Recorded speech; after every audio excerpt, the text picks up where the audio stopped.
There are moments when life strikes without warning. A sharp word that cuts deeper than a blade. A betrayal you never saw coming. A humiliation that hangs in the air long after the laughter fades. Most people react instantly. They defend, they explain, they lash out. Their emotions spill everywhere like oil catching flame. But the warrior of the old way does not rush. He does not tremble before insult. He does not kneel to anger. He does not give his opponent the satisfaction of seeing his spirit shake. He waits. He breathes. He watches.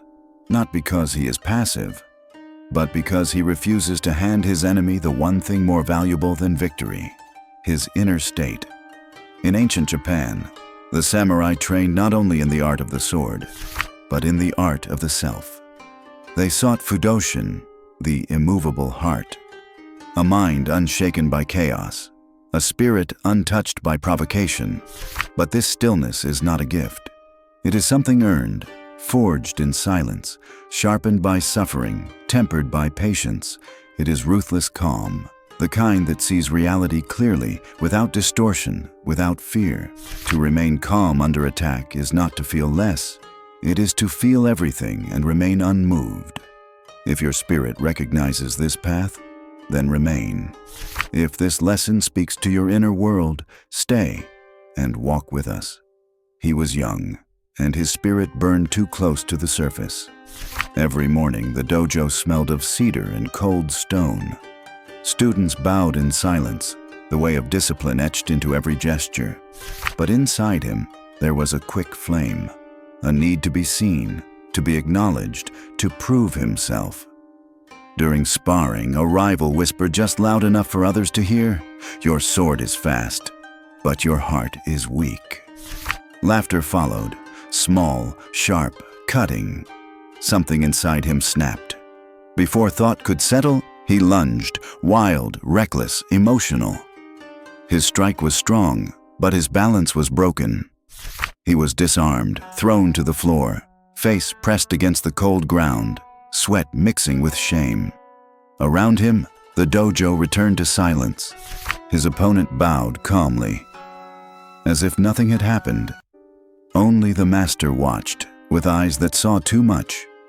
Later, when the courtyard lanterns burned low and others had gone to their rooms, he remained seated alone, hands clenched, jaw tight. The humiliation replayed in him like a wound he could not touch without pain. He wanted to justify himself. He insulted me. He provoked me. Anyone would react. But the truth gnawed deeper. He had not been defeated by the rival's skill.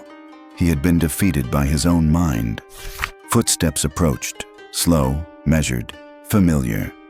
The master did not stand above him. He sat beside him. No lecture, no rebuke. Only a quiet question, carried like a blade wrapped in silk. Why did you allow him to enter your mind? The word struck harder than any strike thrown in the dojo.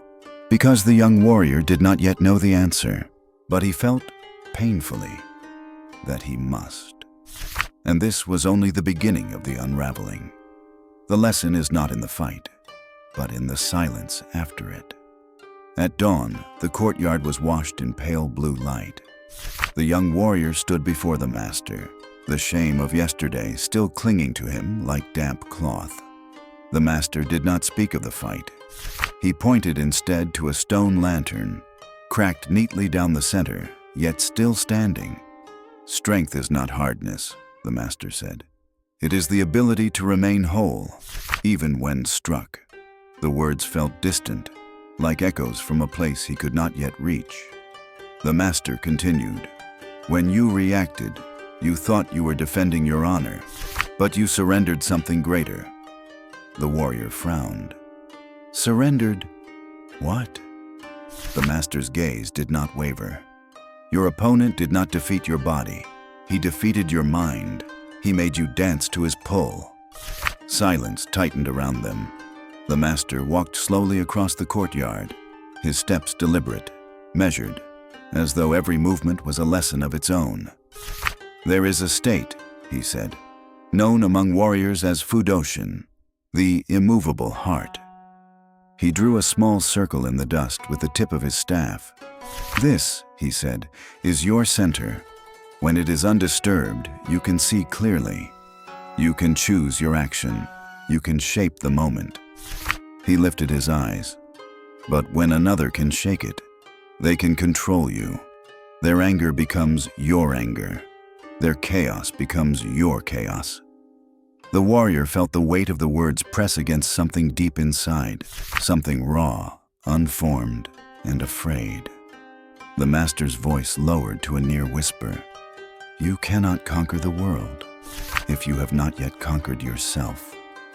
The wind moved, and for the first time, the warrior felt how loud his own mind truly was. And this was only the beginning of learning to silence it. The struggle is no longer with the rival, but with the self. The next morning, he expected drills, sparring, repetition of form. Instead, the master led him to an empty room, a single tatami mat, one paper window, and nothing else. No sword, no opponent, no movement. "Sit," the master said. The warrior obeyed. At first, the simplicity felt harmless, but silence, when held long enough, becomes a mirror. His mind began to churn. Old anger, remembered laughter, the sting of the insult, the urge to prove, to correct, to strike. The silence only made it louder. Time dragged. The sun shifted on the paper wall. His breath felt uneven, forced, restless. He realized something terrifying. It was easier to face 10 opponents than to face the place inside him where his anger was born. His fists tightened. His chest grew hot. The storm was not outside. It was him. The master returned only when the light had nearly faded. He did not ask how the meditation went. He already knew. "You sought to silence your thoughts," he said. "That is why they screamed louder." The warrior looked up, exhausted. "Then what am I supposed to do?" The master knelt, drawing a thin circle on the floor with the tip of his finger. The same symbol as before, but now it meant something deeper. "You do not defeat the storm by fighting it," he said. "You watch it. You feel every drop of rain, every rise of wind, and you do not move. The storm will pass. It always does." The warrior swallowed, because he understood. Calmness was not the absence of emotion. It was the refusal to be ruled by it. And so the training continued, day after day. Silence becoming battlefield, breath becoming sword. But storms do not disappear quietly.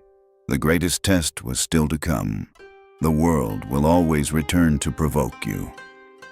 The question is, who will you be when it does? The day of testing came without announcement. The doors of the dojo slid open and winter air moved across the floor. Students gathered in quiet circles. Whispers moved like smoke. The rival, the same one who once cut him with laughter, stepped forward again. But this time, his presence felt different, sharper, intentional, as though he had been waiting for this moment. He circled the warrior with slow steps, eyes glinting with something cruel. "I heard you've been sitting alone in empty rooms," he said, voice loud enough for the watching crowd. "Meditating your weakness away?" A few chuckles, a few raised brows. The same old bait. The warrior felt the familiar heat in his chest, but he did not move. His breath did not break. His gaze remained still, like a lake holding the reflection of the moon. Inside, the storm rose. But this time, he did not rise with it. The rival stepped closer, closing the space between them, the way a predator tests prey. He leaned in, voice low, meant only for him. "I will break you again." A flicker of heat, memory, humiliation, pride surged like a hidden flame. But the warrior did not chase it. He felt it and let it pass. His breath was the anchor. His spine was the mountain. His gaze did not waver. The rival struck first, a sharp shove to the chest. The warrior did nothing, no reaction, no twitch of anger, no defense offered, and suddenly, the rival was not the aggressor. He was exposed. swinging at a ghost that would not dance with him. The dojo felt the shift, an invisible weight turning. Mockery faded. Silence rose.